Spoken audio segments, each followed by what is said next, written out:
आपने नहीं देखो साथ कौन से पिटे थे क्यों भेड़ तो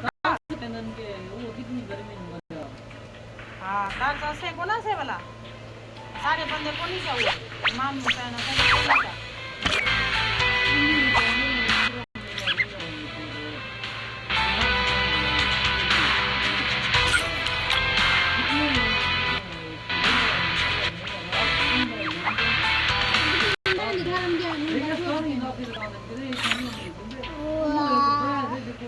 इमाम हुसैन शहीद हो गए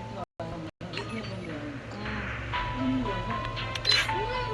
काफी भेज देते हैं भेजना देश वाले काफी शहीद हैं